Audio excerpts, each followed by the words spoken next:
व्यासपुरा में सजने वाली भीमनगरी का मंच जीआईसी मैदान पर बनाया जा रहा है। सम्राट अशोक के महल की थीम पर इस मंच को तैयार किया जा रहा है, जिसकी जानकारी आज एक प्रेस वार्ता के दौरान भीमनगरी आयोजन समिति के पदाधिकारियों ने दी। इस दौरान भीमनगरी के मंच के पोस्टर का भी विमोचन किया गया। साथ ही 3 दिनों तक चलने वाले भीमनगरी आयोजनों की जानकारी दी गई।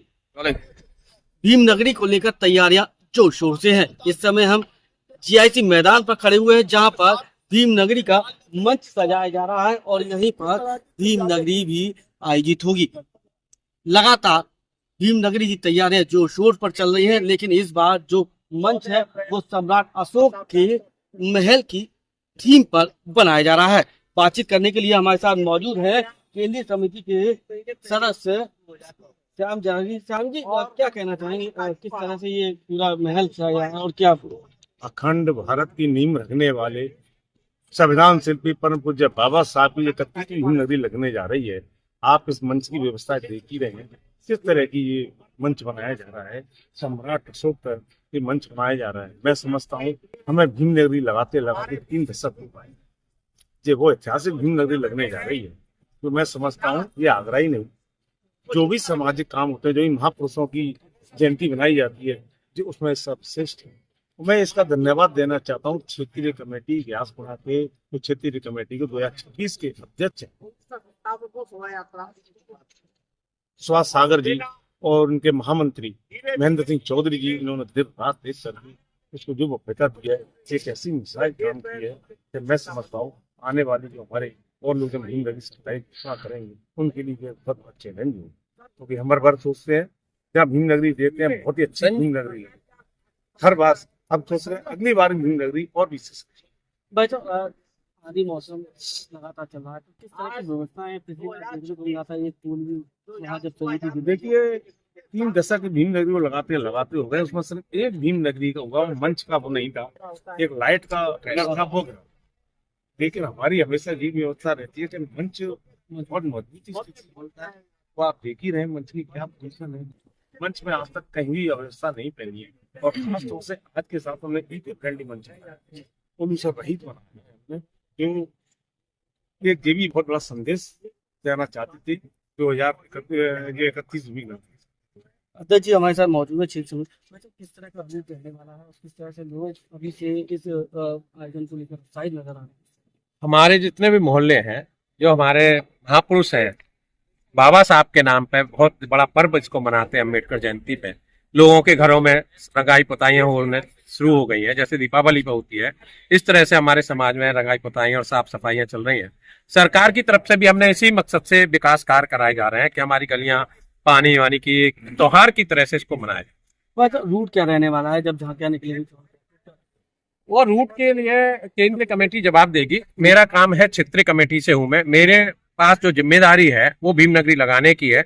लेकिन रूट जैसे कि हमेशा 14 तारीख को 6 बजे नाला काजीपाड़े से हाथी से स्टार्ट होता है, और जिसमें हमारे जिला अधिकारी महोदय उसका फीता काटते हैं, और 14 किलोमीटर आगरा के जहाँ हमारे समुदाय के और भी अन्य समाज के लोग रहते हैं वहां होकर गुजरता है। वो दूसरे दिन उसका झांकी जो है यहाँ आएगी, फिर उसका यहाँ पे स्वागत समारोह होगा। इस तरह से बस 3 दिन ये कार्यक्रम चलेंगे, क्या क्या खास रहने वाला है? पहले दिन जो है अभी तक जो नहीं होता था 15 तारीख को, इस बार सांस्कृतिक प्रोग्राम होगा, जिसमें हमने बड़े बड़े कलाकारों को बुलाया गया है।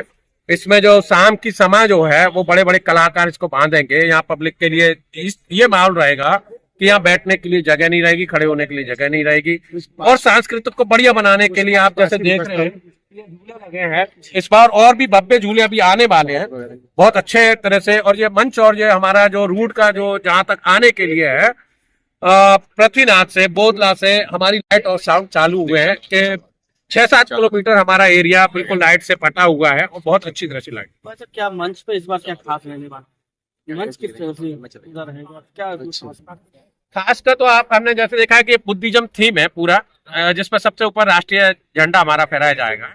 उसके बाद हमारे पंचशील झंडों से पूरा पटा रहेगा, और इसकी जो उद्घाटन होगा, जैसे चीफ गेस्ट जरूर आते हैं, लेकिन हमारे बिच्छू लोग, इसका 21 बिच्छू लोग हैं, वो इसका स्वागत करेंगे। क्या देश सर्वोपरि ये नजर आ रहा है? हाँ जी, अभी हमेशा हमारा देश सर्वोपरि है, हमारा देश सर्वोपरि सबसे पहले है और वो अभी भी रहेगा। और क्या व्यवस्था है, किस तरह आस पास की जाएंगे? और हमारी व्यवस्था जैसे आप देख रहे हैं, हमने अभी जैसे पहले टीन शेड लगता था, इस बार हमने जालियां लगाई हैं कि कोई भी किसी के साथ कोई घटना ना हो। ये जालियां लगाई हैं और जालियां लगाने का मकसद ये है कि हमारे मंच जो है ढके नहीं, इसलिए हमने पूरी बैरिकेडिंग नहीं लगाई है इस बार। और इसमें हमने 8 ब्लॉक बनाए हुए हैं जो हमारे महापुरुषों के नाम से हैं, जिससे कि भगदड़ या बैठने में या किसी को अव्यवस्था ना हो। जो हमारे 8 ब्लॉक जो बनाए हैं वो हमारे महापुरुषों के नाम से है। केंद्रीय समिति के अध्यक्ष हमारे साथ मौजूद है। भाई साहब, लगभग 3 दशकों से भीमनगरी सजा है, आप लगातार उसे देखते हुए आ रहे हैं। क्या इस बार कुछ अलग देखने को मिलेगा? किस तरह से लगातार जिस तरह से दशक बदल रहे हैं, साल दर साल बदल रहे हैं, तो भीमनगरी में भी कुछ परिवर्तन आ रहे हैं? देखिए, आप बहुत पुराने पत्रकार हैं, आप तो देख ही रहे हैं परिवर्तन कितना आ गया, आता जा रहा है। मैं आपको बता दूं, 1996 में इसकी शुरुआत हुई थी और देखते देखते जो छोटी सी एक शुरुआत हुई थी, देखते देखते उत्तर प्रदेश ही नहीं पूरे देश और पूरी दुनिया में इसकी पहचान है। 3 दिवसीय कार्यक्रम होता है और इस वर्ष आप देख रहे हैं कि जो ये महल बन रहा है, ये महल हमने 30 वर्षों में जितने महल बनाए हैं, ऐसा नहीं, एक से महल बनाए हमने, और जो भी बनाया वो हमने बौद्ध शैली में बनाया। सम्राट अशोक के कार्यकाल के जो पूरे महाद्वीप में बने हुए हैं उस तरह से हमने बनाया। इस बार जो भीमनगरी सागंज ग्यासपुरा में हमने दी है, ये टीम बहुत ही अच्छी मजबूत टीम है, ये बहुत ही सोशल टीम है, व्यापारी है। इस बार का जो मंच है, मैं समझता हूँ कि इतनी भी भीमनगरी बनी है उनसे सबसे श्रेष्ठ मंच बनने जा रहा है, तो मैं इनको बधाई भी देता हूँ। तो ये बहुत बड़ा परिवर्तन है। जैसे कि सुभाष सागर जी जो अध्यक्ष हैं उन्होंने बताया, तो इस बार का कार्यक्रम बहुत हटके है। पहले जो भीमनगरी बनी है उससे बहुत ज्यादा हटके कार्यक्रम है ये। तो ये राहुल सागर है, इन्होंने अभी बताया डिजिटल तरह किस तरह से कर रहे हैं, तो ये जो है अपने आप में बहुत अलग है।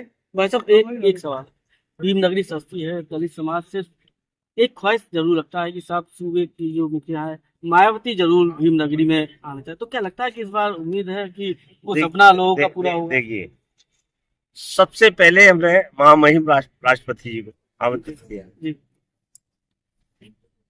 बहन कुमारी मायावती जो हमारी नेता है, हकीकत में सभी चाहते हैं कि वो मंच पर आए, और ऐसा नहीं है, वो 4 बार भीमनगरी मंच पर आ चुके मुख्यमंत्री है कार्यकाल में।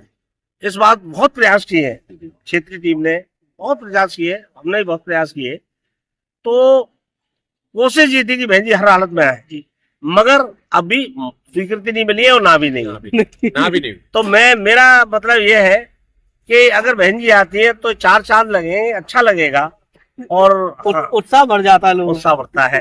तो हमारी तो कोशिश है और क्षेत्रीय कमेटी यही चाहती है, हम भी लोग यही चाहते हैं कि बहन जी आए, और इस बार तो उनको आना चाहिए। आप क्या कहेंगे भाई साहब, आना चाहिए? हाँ, बिल्कुल आना चाहिए। अभी हमें पूरी आशा है और हमने बहन जी को 3 जगह से निमंत्रण दिया गया है जी, और लेकिन अभी ना नहीं हुई है, हाँ भी नहीं हुई है, लेकिन हमें उम्मीद है कि बहन जी हम भी परमिशन दे देंगे हमें 12 तारीख का। भाई साहब, उम्मीद कितनी है बहन जी को लेकर? कितनी? हम लोग तो बहन जी से उम्मीद करते हैं कि 100% हमारी उम्मीद है, बाकी निर्णय वो बहन जी ने लेना है, क्योंकि हम लोगों का आगरा के जितने अम्बेडकर अनुयायी हैं, सबसे पहले चॉइस सब एक तरफ, बहन जी एक तरफ, उसके बाद में हमारा भाई चंद्रशेखर जो दलित अनुयायियों में एक आंदोलन की एक करण दिख रही है, तो भाई चंद्रशेखर के अंदर दिख रही है। उनको आमंत्रित किया है, निश्चित ही वो उनका मैं समझता हूँ आना तय है। आप देख सकते हैं कि भीमनगरी जीआईसी मैदान पर जरूर सज रही है, लेकिन लोगों में, दलित समाज में एक उम्मीद जरूर जागी है कि अगर बसपा सुप्रीमो इस भीमनगरी आयोजन में शामिल हो तो 4 चांद लग जाएंगे। अपने साथी सोनू के साथ सत्येंद्र कुशवाहा, आगरा।